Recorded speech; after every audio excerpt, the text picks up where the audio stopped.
Hello friends, welcome back to the channel. कैसे हैं आप सभी लोग? आप सभी का स्वागत करता हूं अपने चैनल पर। जैसा कि आप सभी को पता है, हम डेली इम्पोर्टेंट एमसीक्यू को कवर करते हैं। आज भी हम आपके लिए कुछ इम्पोर्टेंट एमसीक्यू लेकर आए हैं।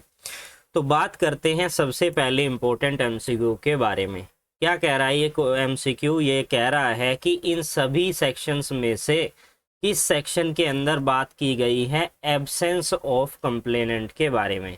यानी कि सीआरपीसी में आपको पता लगाना है कि कौन सी सेक्शन है जो कंप्लेनेंट के उपस्थित ना होने के बारे में बात करती है, एब्सेंस के बारे में बात करती है।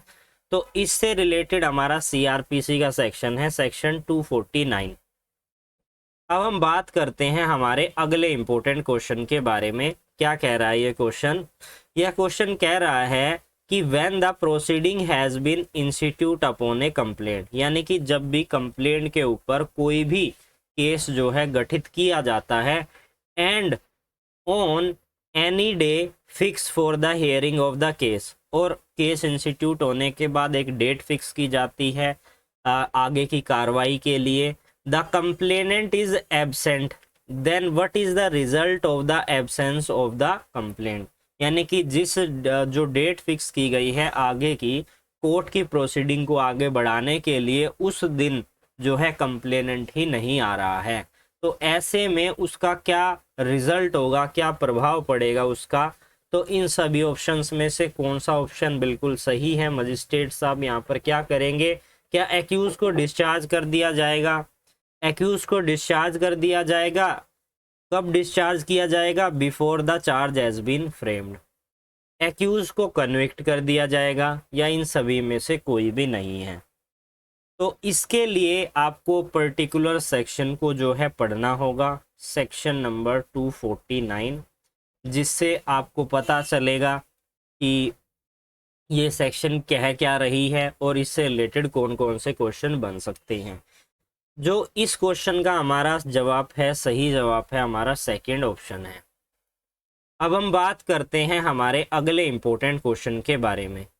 क्या कह रहा है ये क्वेश्चन? सेक्शन 248 सीआरपीसी के अनुसार कौन सी ऐसी चीज है जिसके बारे में बात करता है? क्या एक्विटल और कन्विक्शन के बारे में बात करता है, डिस्चार्ज के बारे में बात करता है, रिलीज के बारे में बात करता है, और रिलीज विद श्योरिटी इस बारे में बात करता है? सेक्शन 248 हम कवर कर चुके हैं। अगर आपने जिस वीडियो में हमने सेक्शन 248 को कवर किया था वो नहीं देखी है तो आप प्लेलिस्ट में जाकर देख सकते हैं। तो इसका जो सही जवाब है वो है हमारा फर्स्ट ऑप्शन, एक्विटल और कन्विक्शन के बारे में बात करता है ये हमारा सेक्शन। अब हम बात करते हैं हमारे अगले इंपॉर्टेंट क्वेश्चन के बारे में कि सेक्शन 250 के सबसेक्शन 2 के अनुसार मजिस्ट्रेट इम्पोज करते हैं फाइन कंप्लेनेंट पर। तो यहाँ पर जो उसका अमाउंट है वो क्या होगा? जो फाइन लगाया गया है वो कितना फाइन लगाया जाएगा, ये हमारा क्वेश्चन है। तो क्या वो अमाउंट जो है 2000 रुपये से ज़्यादा नहीं होगा, या 3000 रुपये से ज़्यादा नहीं होगा, या फिर वो फाइन जितना कि वहाँ पर एम्पावरमेंट दी गई है मजिस्ट्रेट को इम्पोज करने के लिए, या फिर वो फाइन जो कि 5000 रुपये से ज़्यादा नहीं होगा। तो यहाँ पर जो फाइन की बात करते हैं तो ये सेक्शन हमें अच्छे से आना चाहिए। इस सेक्शन को पढ़ने के बाद ही आप इसका सही जवाब दे सकते हैं। इसका सही जवाब है हमारा थर्ड ऑप्शन, यानी कि जितनी उस मजिस्ट्रेट के पास पावर है फाइन इम्पोज करने की, उतनी ही वो वहाँ पर फाइन लगा सकता है। जिस तरीके से हमें डिवाइड किया है फर्स्ट क्लास के मजिस्ट्रेट, सेकंड क्लास के मजिस्ट्रेट, चीफ जुडिशियल मजिस्ट्रेट, तो इस तरह के सभी की अलग अलग पावर जो है डिफाइन की गई है। अब हम बात करते हैं हमारे अगले इम्पोर्टेंट एमसीक्यू के बारे में। क्या कह रहा है कि चैप्टर 19 के अनुसार इन सभी में से कौन सा ऐसा सेक्शन है जो डील करता है किस चीज़ के बारे में? Conviction on plea of guilt. यानी कि यहाँ पर जो धाराएं लगी हुई है एक्यूज पर, उसने उस धाराओं को क्या कर लिया है? एक्सेप्ट कर लिया है। अब यहाँ पर मजिस्ट्रेट साहब उसे क्या करेंगे? कन्विक्शन दे देंगे, सजा दे देंगे। तो कौन सी सेक्शन है हमारी सीआरपीसी की, तो इसके रिगार्डिंग है हमारी सेक्शन 241। तो हमने यहाँ पर जो है अपने इम्पोर्टेंट एमसीक्यू कर लिए हैं। अब हम डिस्कस करेंगे हमारी आज की सेक्शन के बारे में। आज की हमारी सेक्शन कौन सी है, सेक्शन 249। 249 सीआरपीसी की जो बात करती है जब कंप्लेनेंट जो है एब्सेंस होता है, यानी कि वो प्रेजेंट नहीं हो रहा है, तो ऐसे में हमें क्या क्या चीज़ें पढ़नी है इस सेक्शन में, इसको पढ़ते हैं और समझते हैं।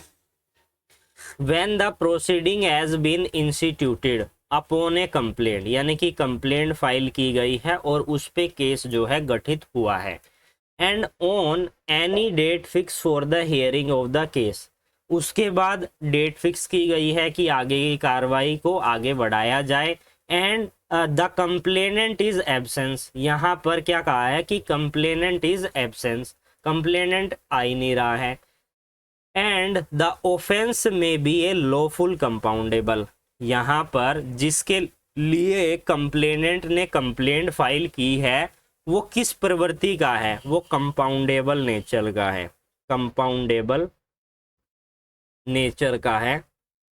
यहाँ पर दूसरी चीज बताई गई है कि वो कॉग्निजेबल भी नहीं है।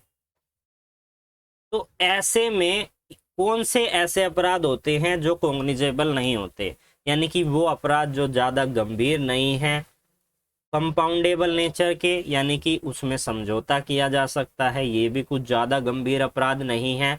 तो ऐसे में क्या करेंगे मजिस्ट्रेट साहब की अपनी डिस्क्रिशनरी पावर है कि वो यहाँ पर एक्यूज को डिस्चार्ज कर सकते हैं चार्ज फ्रेम करने से पहले।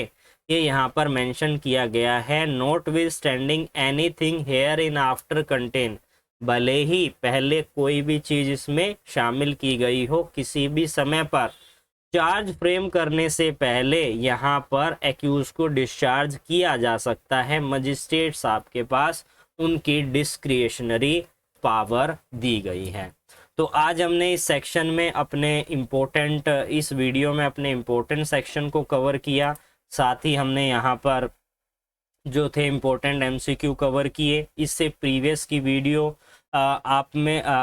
वीडियो में मैंने पहले के सेक्शन कवर किए थे, अगर आपने उन सेक्शन को अभी नहीं देखा है तो देख लीजिए। फिर मिलेंगे एक न्यू वीडियो के साथ, तब तक के लिए धन्यवाद।